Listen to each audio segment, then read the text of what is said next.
Thumbnail এটা হচ্ছে এমন একটা জিনিস যেটা দেখে তোমার অডিয়েন্সরা তোমার ভিডিওতে ক্লিক করে। এখন তুমি তোমার ভিডিও যত ভালোই বানাও এবং যত ভালোই এডিটিং করো, যদি থাম্বনেলটা ভালো না বানাতে পারো তবে মানুষ তোমার ভিডিওতেই ক্লিক করবে না। এর মানে বুঝতেই পারছো তোমার চ্যানেলের সিটিআর ডাউন হবে। তাই আজকে আমি তোমাকে শিখাবো কিভাবে একটি বেস্ট থাম্বনেল বানাতে হয়। থাম্বনেল বানানোর ক্ষেত্রে তোমাকে প্রথমেই যেটা মাথায় রাখতে হবে সেটা হচ্ছে থাম্বনেল কালার মেইনটেইন।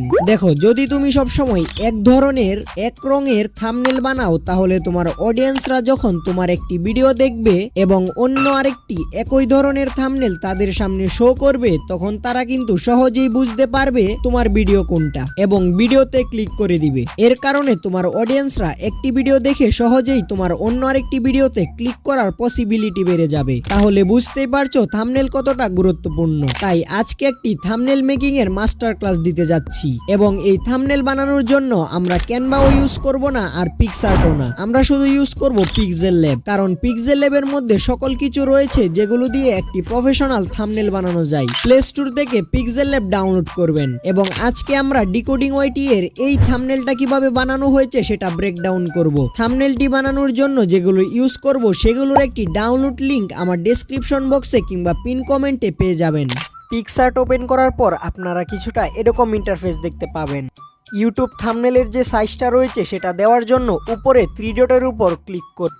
তারপর ইমেজ সাইজের উপর ক্লিক করে প্রিসেটের উপর ক্লিক করে ইউটিউব থাম্বনেল সিলেক্ট করে ওকে করে দিবেন। এখন এখানে আপনারা একটা টেক্সট দেখতে পাবেন। এই টেক্সটটাকে আমরা ডিলিট করব। এই টেক্সটটাকে ডিলিট করার জন্য নিচে দেখতে পাচ্ছেন এ নামের একটি অপশন রয়েছে, এটার উপর ক্লিক করবেন। দেন এখানে ডিলিট অপশনে ক্লিক করার সাথে সাথেই দেখবেন টেক্সটটা ডিলিট হয়ে গিয়েছে। এখন আমরা মেইন থাম্বনেলের ব্যাকগ্রাউন্ড দিব। থাম্বনেলের ব্যাকগ্রাউন্ডটা দেওয়ার জন্য নিচে দেখতে পাচ্ছেন ব্যাকগ্রাউন্ডের একটি অপশন রয়েছে, এটার উপর ক্লিক করবেন। তারপর এখান থেকে ফ্রম গ্যালারিতে সিলেক্ট করবেন। আমি আপনাকে যে ব্যাকগ্রাউন্ডটা দিয়েছি সেটা এখান থেকে ইম্পোর্ট করার পর কিছুটা এরকম ইন্টারফেস দেখতে পাবেন। এটাকে ক্রপ করে একটু নিচে নিয়ে রাইট অপশনে ক্লিক করে দিবেন। তারপর এখানে দেখতে পাচ্ছেন এটা ব্যাকগ্রাউন্ড অ্যাড হয়ে গিয়েছে। এখন আমাদের একটি পিএনজি অ্যাড করতে হবে। পিএনজি অ্যাড করার জন্য নিচে দেখতে পাচ্ছেন যে অপশনটি রয়েছে পি নামের যে অপশনটি রয়েছে এটার উপর ক্লিক করবেন। তারপর এখান থেকে ইম্পোর্টের উপর ক্লিক করে আমি যে পিএনজিটা দিয়েছি সেটা ইম্পোর্ট করে নেবেন।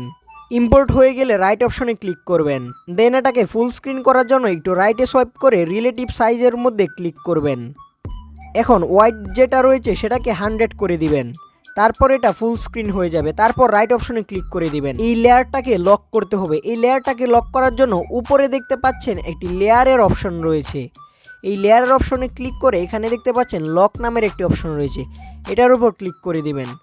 যখন এখানে দেখতে পাবেন এই লক অপশনটি রেড হয়ে গিয়েছে, তার মানে আপনার যে লেয়ারটি রয়েছে সেটা কিন্তু লক হয়ে গিয়েছে।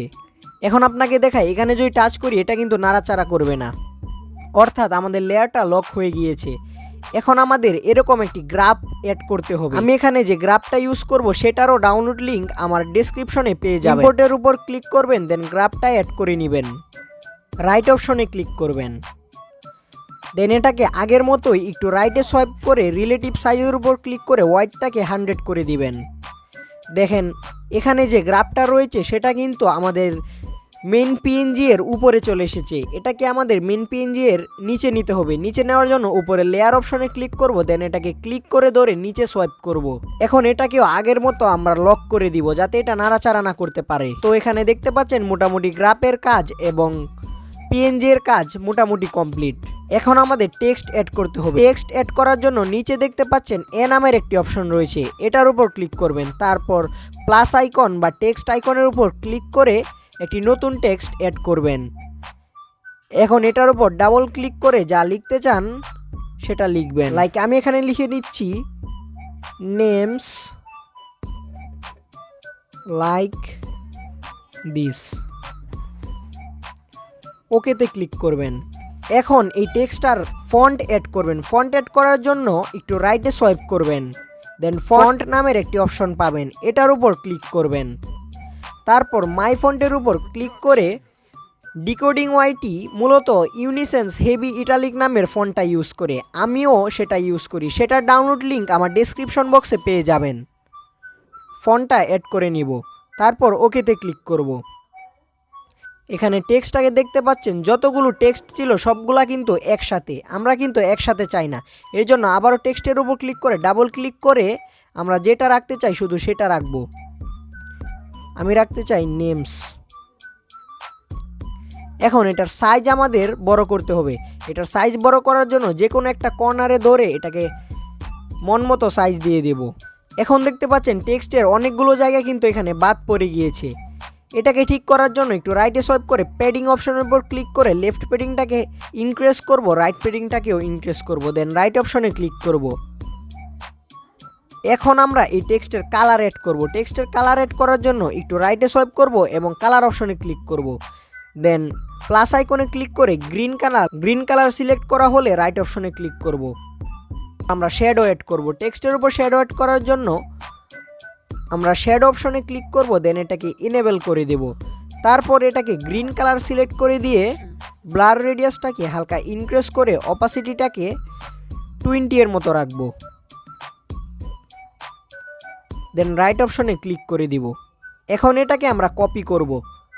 এটাকে কপি করে বাকি যে লেখাগুলো রয়েছে সেগুলো লিখে নিব। আমি আমার লেখা লিখে নিয়েছি। এখন এটাকে আমরা যে কোনো সাইজ অনুযায়ী বা যেভাবে মিলে সেই সাইজ অনুযায়ী আমরা লিখে নিব। দেন এটার কালার আমরা সিলেক্ট করব হোয়াইট। কালার অপশনে গিয়ে হোয়াইট কালার সিলেক্ট করে দেব। দেন এটার উপর আমরা শ্যাডো অ্যাড করব।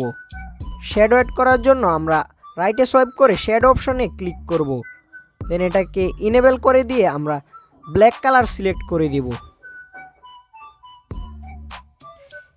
এখন দেখতে পাচ্ছেন থাম্বনেলটা কিন্তু মোটামুটি কমপ্লিট, তবে এখানে একটি জিনিস মিসিং রয়েছে। উপর দিয়ে একটা ব্ল্যাক ফেড অ্যাড করতে হবে। এটার জন্য আবারও পিএনজি আইকনের উপর সিলেক্ট করে ইম্পোর্টের উপর ক্লিক করব। এখানে দেখতে পাচ্ছেন ব্ল্যাক ফেডের একটি পিএনজি এখানে অ্যাড করে নিয়েছি। এটার লিঙ্কও আপনারা আমার ডেসক্রিপশনে পেয়ে যাবেন। রাইট অপশনে ক্লিক করব এবং এটাকে আমরা যেখানে বসাতে চাই সেখানে বসিয়ে নিব। আমি এটাকে চাচ্ছি উপর দিক থেকে আসবে, এই জন্য ক্রপ অপশনে ক্লিক করে এখানে মিরর অপশনে ক্লিক করে দিব। তারপর এটা উপরে চলে যাবে।